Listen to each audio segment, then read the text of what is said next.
You locked in? Yeah. Okay. So I asked this question before, but I'll ask it again because I like this question. Because we do 1 hour episodes. Let's go. Why do people want to take as long as possible to pay off a loan, aka a mortgage? Right. Yeah. Not even a mortgage. I was trying to reword it, but I couldn't figure out. It is, why do y'all want to pay a loan? There we go. Jeez, that's what I was trying to type this. Why do y'all want to pay a loan for the full term length, the full length of the loan? Here I go. Why do y'all want to do it? No, what do I think? And then actual answer. Yeah. I was waiting for it. I was like, because you're stupid. The lies. There you go. There it is. The lies. Y'all get lied to when you go get these loans. Again, if you have not listened to episode 27, we're gonna leave it. I was gonna answer it on there, but like I said, we're gonna keep them at an hour, so we didn't do that. So this is just a follow-up tangent to the end of that episode. But it's not even mortgages. Mortgages are longer, but it's all loans in general. People will pay if these 20-year terms come out for the car loans, but y'all pay a car loan for 5, 6, 7, 8 years, and it's like, then you go and get another one, and it's like I don't think you should do that. When it comes to the mortgage, though, right? And this is the point that we talked about off air. Yeah, I remembered it, right? So let's say for the mortgage, the reason you pay it at the 30-year rate is you got that minimum payment, and you're going to invest the difference or use it to get you another asset.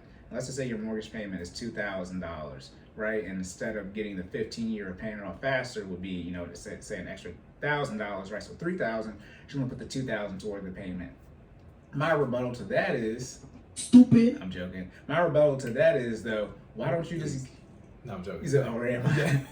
My rebuttal to that is, why don't you just get a mortgage where the payment's $1,500? Like, you're saying you're not going to put an extra $1,000 towards it, $2,003, because you can invest that $1,000 delta, right? Well, why don't you get a lower, not a cheaper mortgage, but a lower minimum payment? So instead of having $1,000 extra to invest, you have, let's say, you get $1,500 mortgage payments to the $2,000. So now you have $1,500 to invest.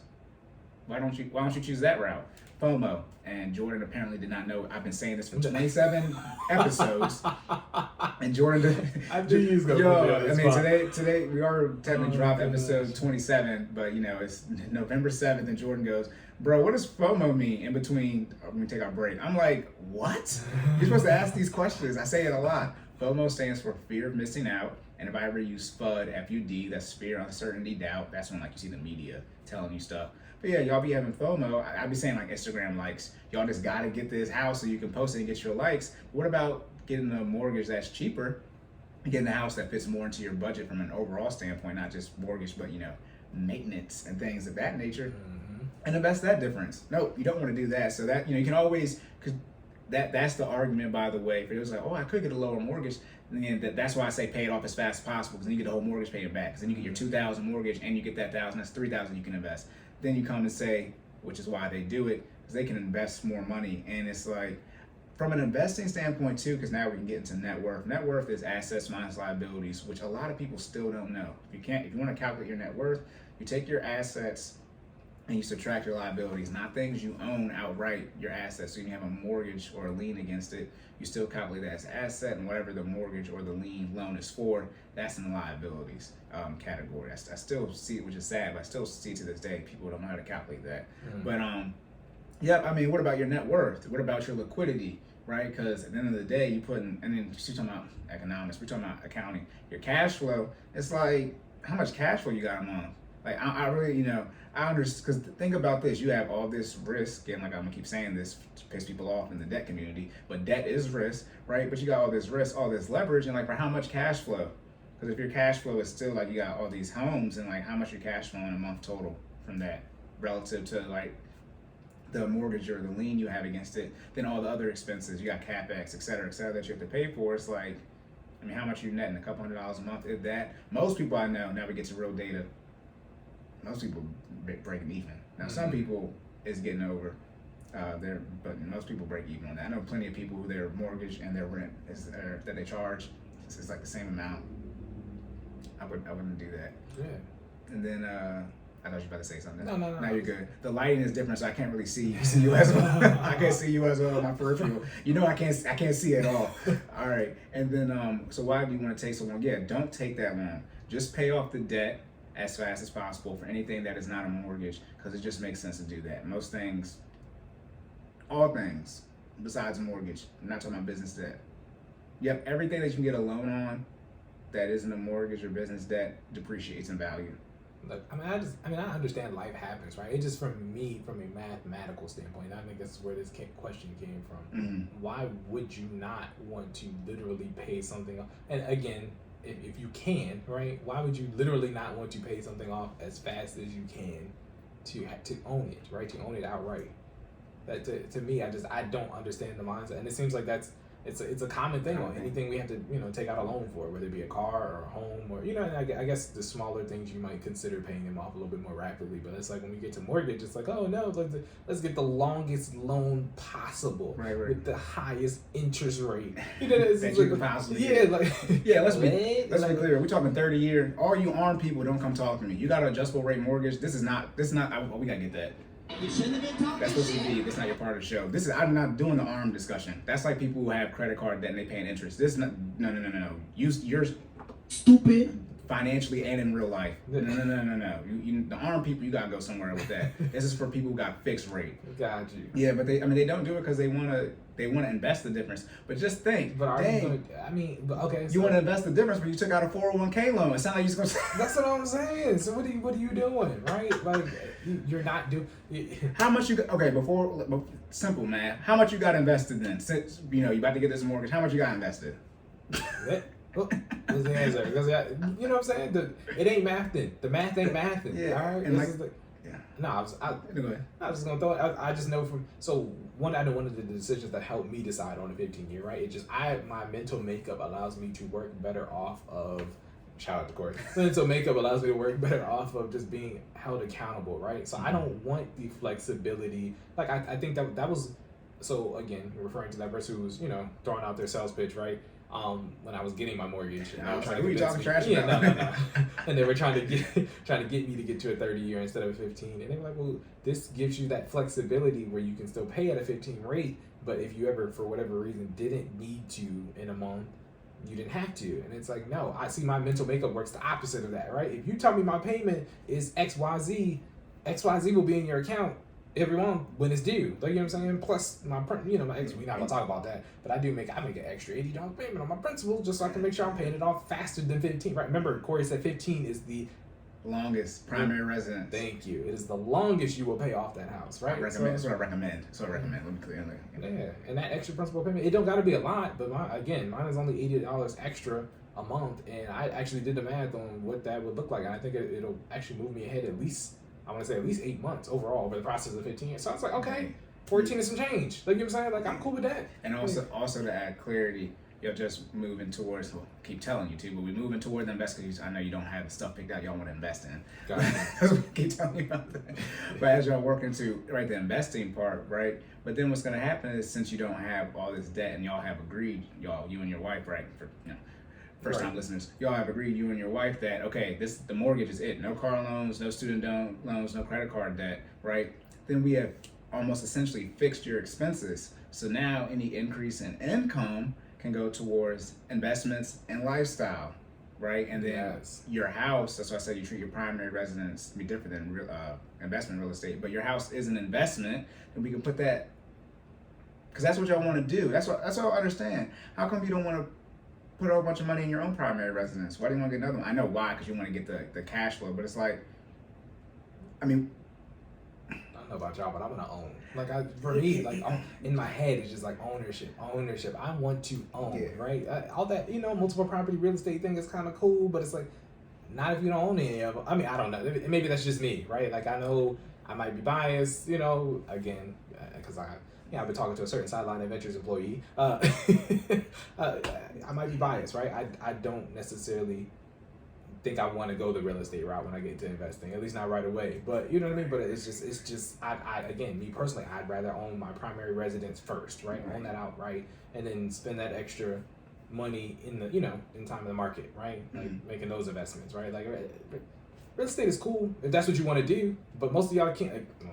Let me not. No. Well, no. What you have done is you have been forced. But you and your wife have been stress tested to not only define what you want, but then prove that you can do what you want. That's really the catalyst of this whole thing. Your wife said she want to do something. I said, you don't have money to do it. in the time how you want to do it. Therefore, something has to change. Or you can just go out here and be lackadaisical. Right. That's really what happened. And that's the conversation I have with people.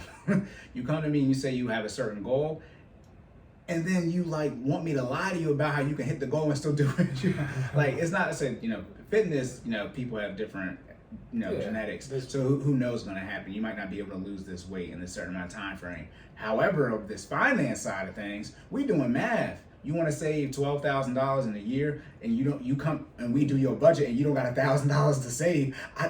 I don't know what you want me to say to you. Let's put this way. There's significantly less inhibiting factors in the math on the finance side than there is in the fitness. Like Cory said, there are other factors that can affect your math, right? Or, you know, the rate of caloric deficit, right, on the fitness side. Yeah, as long finances, as you don't lose your job. Yeah. And Y equals MX plus B. Let me stop. Yeah, but I mean, as long as you don't lose your job and your income doesn't go down to a point where whatever we need, right, to hit it on that timeline isn't impacted, you kind of get it done in that time. Yeah. That's how the math works. And again, the interest ends up being negligible when you're doing that type of stuff. But yeah, also too, why I keep telling people to pay it off. See, what's gonna happen is, see you when I'm 40. Y'all MF is gonna take out another 30-year mortgage. That's what, like, you know, I'm banking on the data that currently exists, because I do my research, is going to, I don't want to say increase, but it's going to get worse. So like I said, each subset of our demographics are a bigger reflection of the whole one. So essentially the entire wealth gap is increasing in the United States, right? However, in, you know, the communities, it is obviously as well, right? That's how you get the larger set of it doing that. More and more people are getting, like I said, they're about to come out with 120 terms, so 10 years for a car loan. When that drops, like the 4 or 5 years ago, the average new car payment was $500. It's closer to like $550, $560 now. Like, the debt keeps increasing, and now we definitely get to pay for information.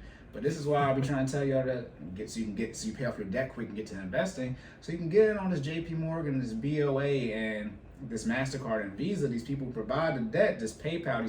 So go ahead and send them your cash app at 42 minutes and 45 seconds before you listen to the rest of that. All right. Now again, I want y'all to get out of debt. However, okay, we're good. I'm trying to make sure it's not saying it's about the computer said it's about to restart, but it said outside of active hours. Oh yeah, you might be doing the same thing. I'm like, bro, what? All right, yeah, I don't want y'all to see the storage. You said what? The top one is more alert. Yeah. I mean, you can pull it up real quick to see the storage. We deleted the stuff though, right? Yeah, we should be. Did you delete it? Oh no, I didn't. No, you didn't. Okay. Go ahead and delete it. All right. Anyways, though, y'all say, hey, this is live. Build it while we fly. Yeah, this is mine. So that, yeah, build it while we fly. Oh Lord have mercy. Lord have mercy. Okay, pull it up. Can y'all still hear us? Yeah, here it is. That one right there. Okay, bless the Lord. All right, y'all. Yo, they're like, bro, don't they got IT degrees? Yeah, yep. And guess what? We don't do help desk. Anyways, so. Computers still got to compute. That's what y'all don't understand. We know how to fix it when it breaks, but we don't execute the functions, and if the functions function correctly, then they do. But if they don't, hey, stuff go crazy. But yeah, y'all, I was saying, get out of debt aggressively and fast so you can start investing, because even though I don't want people to have debt, y'all gonna do what y'all gonna do. So I'm gonna invest in Visa and MasterCard, or these. I'm heavy in tech, very bullish on tech, but because they're tech stocks. Again, this is stuff you can learn. But I'm gonna invest in that type of stuff. Like, y'all wanna get into crypto? All right, Coinbase, right? Y'all, Robinhood, right? Y'all gonna take out all this debt, the big banks, Bank of America, JP Morgan, like, all right. I mean, that's how y'all gonna move. Now we get to economics.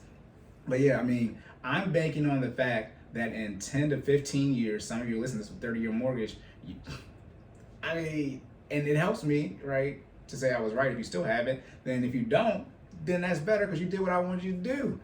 That's called being smart. So win-win. I create 2 points either way I benefit from. But yeah, most of y'all just need to pay it off faster, because even when you get into the investing, the issue is that not that you obviously you'll make more money if you invest the difference. You need your mortgage payment for your cash flow. Like that. See, too many of y'all don't realize you need to keep scaling your income if you're trying to get the whole big bag. It's not cash flow caps at a point due to your income. Remember, your cash flow is less of your income. So the lower your income is, the less your cash flow can be higher than your income.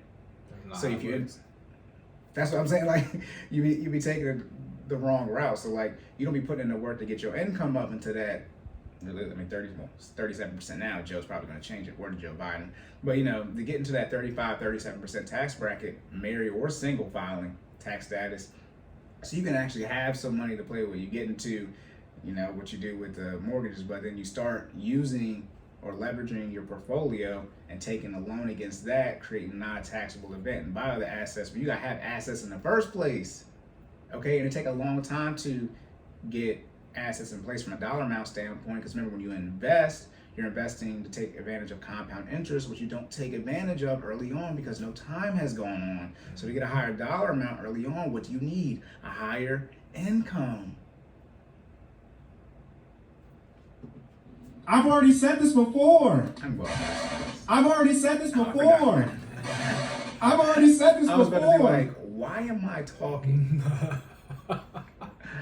Oh my goodness. So yeah, that's why people take so long to pay it off. It's because they want to use the difference to invest, and math-wise, you will make more money. However, when I ask people to, subpoena them, I force them to, pull up your, I'm gonna be nice. Don't show me your finances. I know what they look like. Show